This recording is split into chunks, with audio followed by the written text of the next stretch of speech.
Hi, I'm Dan. And I'm James. And welcome to the Cornwall Property Podcast, where every week we bring you the latest news, hot topics and guidance around the Cornwall property market. Stay tuned to be informed, inspired and to have any of your property related questions answered by trusted local property professionals. Welcome back, I'm Dan. I'm James. And this is episode 59 of the Cornwall Property Podcast. So this is our Ask Dan and James episode, your chance to get your questions into us and for us to hopefully help give you a bit more direction and some more knowledge and information on property in general, hopefully. So James, how do people get in touch? They get in touch with us in a few ways. One is on our social media platforms such as Facebook and Instagram, and you can also drop us an email, which is podcast@cl-property.com. Put in your questions, and Dan and I will certainly get back to you. So, without further ado, I think we shall start with our first question, which is from Jackie in Newquay, who asked the following. I have been doing some research into different types of key and security, how much systems for a HMO of mine, and was wondering if you had any recommendations. I hate having to carry around so many keys and wonder if there is a solution for this. I don't have faith in a keyless entry system, so what I would still want is a physical key ideally. Thank you for any advance help you can give in advance. Yeah, so Jackie, thanks for getting in touch. So Jackie's got a HMO. She wants to know what's the best key or security methods for them. Jackie, we can massively empathise with this, because the last thing you want is you can have maybe a house with 5 different bedrooms. For the HMO, you're likely to have door locks on each of the bedrooms. Obviously, you've got a front door lock, you've got 5 bedroom door locks, you've got a back door potentially as well. There's a lot of keys there that you may have to keep hold of and label and list. And if you've got 2 or 3 properties, times that then by 2 or 3 times. So there's a lot of keys jangling away in your pocket. But it doesn't have to be that way. So what you can do, and what I would recommend, and we do for our properties, is we go with a system called a master key system. So it's a very clever system. And now, with regards to who does this, any good locksmith should be able to access and to set this up for you. So your local locksmiths down in Newquay should be able to help. If they can't, get in touch, and we can obviously share who we use. But yeah, master key system, the whole idea is that you can program this key system, the security system, so that you only have to have one key.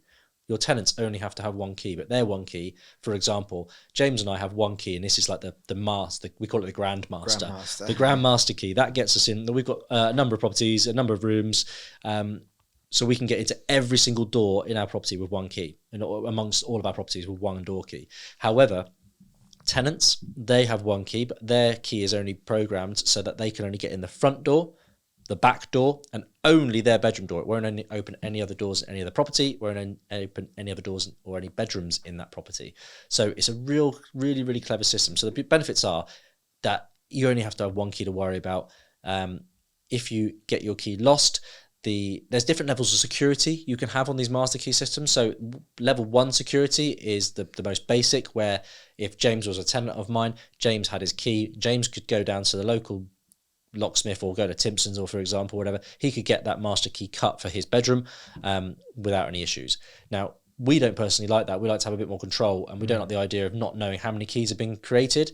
So what we go for is for a level 2 level of security, which means that if James had his key, he could not get that cut over at a local Timpson's or any other locksmith. You have to go through our locksmith to get that cut. So it just gives that element of control that we know how many keys are out there. We know who has keys. And if we want another key cut, we have to give permission and the nod from our locksmith for him to do so. So there's pros and cons to that, I'm sure, for everybody. It all depends on how far you want to go with it. If it's literally just a case of you're not too worried about that security element, it's more just a case of just only having one key, then level 1 security obviously is cheaper as well. But we go for a level 2 security, whereby only our locksmith can provide those keys with a certain code, and he has all of the codes for each of the properties. So we don't actually have to go and issue him a key. We just say, look, can you just give us a key for flat 2 in X property, and he knows all the codes, and he can just cut it and post it out to us or go to the site for us. So yeah, hopefully that helps, Jackie. I'm sure you may have many other questions off the back of it, but that is what we use, and I can highly recommend that too. I'd always recommend, obviously, as well, if you have cleaners, for your security and the tenant security, not that you don't trust your cleaners, but it also just stops any questions, is we have a cleaner key, and the cleaner key only opens the front, the back doors, but no bedroom doors. So our cleaners in our shared houses, our HMOs, they only clean the communal areas.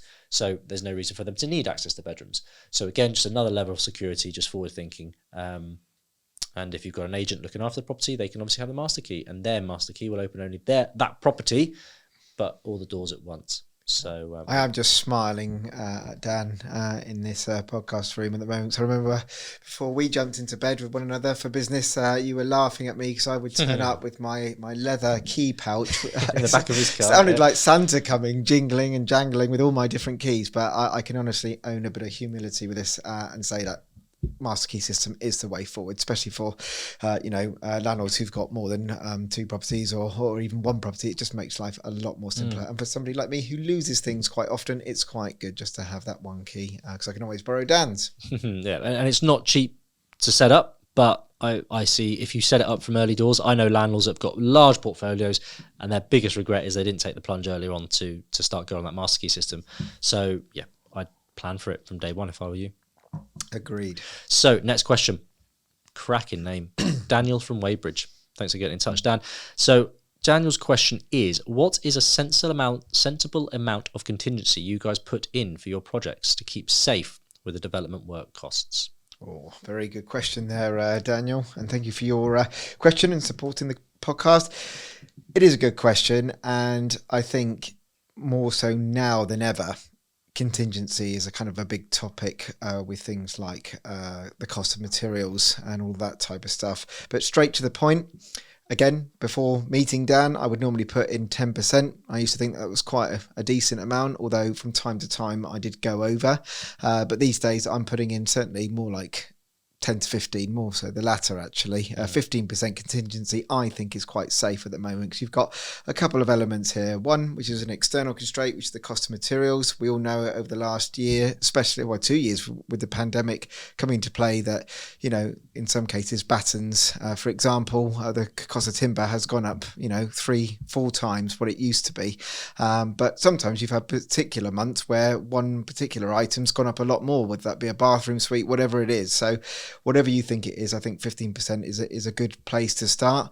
Another little tip that I would always give is that when you're getting your quotes for your projects, whether that's going to be carpets, whether that's going to be a new bathroom, new kitchen, painting the exterior, whatever it's going to be, we have a golden rule, don't we, Dan? We always go out and we get 3 quotes just so you can, make sure you're not paying over the odds on that kind of that first quote. So yeah, allow 15% is what I would say. Dan, any comments that you'd add to that? I'm just pleased you're looking at contingencies, if I'm honest, Daniel, mainly because a lot of people don't think about it. People think, oh, you're not going to need it. We've gone through everything that could go wrong. No, unless you've opened up every element of that building and that property prior to getting all your costs fixed, then no, you're going to need a contingency. There's always something, even when we think, what else could go wrong? Like there's always something that props up. And I think just to come back to you, James, that you mentioned you were doing 10%, now you've gone up to 15. I think that's respective of the size of the properties you were doing on your own compared to what we're doing now. I think they're a lot bigger. The refurbs are a lot more costly, and I think there's a lot more that could go wrong. So I think it's always better to work off the worst case scenario and go slightly higher. And don't try and massage your figures just to make it work, because you're the one that's going to lose out at the end of the day. So be strict with yourself. Even if you don't think you're going to spend it, you just need to just factor it in, because there's going to be something that eats up a little bit that you haven't thought about. Even if that's just time. There's being contingent on cost, but there's also being contingent on time. If you think, well, this should take this long, be a little bit contingent. Put an extra 10% of that time on there. I think it's just so important that I'm a very much plan for the worst case, and I can't be disappointed. Yeah, definitely. So that's something that I definitely would recommend. If I can live with that worst case scenario, and that's what I'm expecting to happen, then if it doesn't get that bad, then happy days, I'm winning. So I think if you're budgeting for 15%, and that might be in time and cost, then I don't think you can go far wrong. No, definitely. And you hit on the point of doing, like bigger projects. If you are doing bigger projects and, more heavy renovations, for example, changing floor joists or things like that, or back to brick, whatever it is, and you're not sure, because there's only so much you can really tell when you're buying a property. You know, you can have a look at it, you know, unless you're really, really knowledgeable or you're a surveyor yourself, you kind of know what you're dealing with. If you are unsure and it is quite a big renovation, there's no harm. Pay a surveyor, you know, 200-300 quid for the day, get in there, and they can bring some amazing bits of micro drills, all that type of stuff, you know, because the last thing you want, I mean, we call, especially some of the grade 2 listed properties we do, I call them Russian dolls, because, you know, you think you can make them look pretty, you can do this, you're going to change that room and change that, but sometimes there's things that you just can't see, especially like lintels, which can cost a lot of money if you need to replace them. So if you're unsure, take a surveyor with you. That would be my biggest tip, especially on the more heavy refurbs. If it's straightforward and you can see this stuff and it's just about material costs, then just 15%, I think you'll be fairly safe. And as Dan said, you can only be, you know, you can't be disappointed because you've put in that contingency. And another tip, what we do more and more now, after every sort of development, you reflect, what could we have done better? How could we get that price firmed up better at the front end? Well, what we've started doing now is when we put the specification into our construction team, if there's areas that they say, well, look, we believe it's going to be this, but we're not sure, it depends what happens when we take this off. Right, let's go in now, take that off. If it's a lintel, we want to know what kind of level of damage is on the lintel, or is there any damage on the lintel? Well, look, let's open it up now, because we get that opened up now, we know exactly what the problem is, and you can price it. And that way, you know, a fixed cost, that fixed price is not, you're not going to have any kind of shockers that you weren't expecting. So I think the more you can fix the price on the front end, answer the contractor's questions from the front end, I think that will just give you that security again, that just, you know what you're going to be spending. Absolutely, and you just reminded me of something of a couple of years ago when I bought a property in Porthleven. There was clearly a leak that was coming in, and I didn't know where it was coming in, but it was definitely somewhere near the roof, but we couldn't pinpoint where it was. And the property at the time was on £160,000. This was an old fisherman's cottage, and I just sort of thought, you know, this roof just doesn't look great, but I don't really know what I'm doing here. I actually did pay for a roofer to come out. Spent a couple of hours with him. I paid him 50 quid. Could have been a slab of beer for what he probably would have wanted. But actually, he gave me a small little write-up of what was actually wrong. It was a couple of the slates that had come down and the felt had a hole in it as well. But he did also say some of the roof timbers were actually rotten.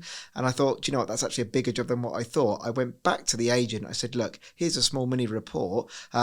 I am happy to still offer, but I'm not paying 160,000 for it. I said my best offer is going to be 152. They actually went for it. So if you do take somebody with you to find out what's wrong with it, you can actually use it as a bargaining chip on the front end when you're buying it. Use it as leverage.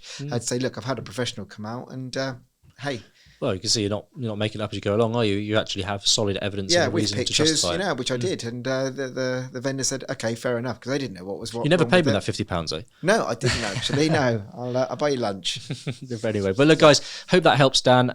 Jackie, thank you again for getting in touch and for your questions. And guys, if you've got any other questions, do get in touch yourself. Absolutely. And just remember, you can do that by going on to our social media platforms such as Facebook and Instagram. Alternatively, as many as you do, give us an email on podcast@cl-property.com. But we love hearing from you, and without you guys we wouldn't have the show. So thank you for your questions. Hope we can answer more in the future. Goodbye from me. Bye from me.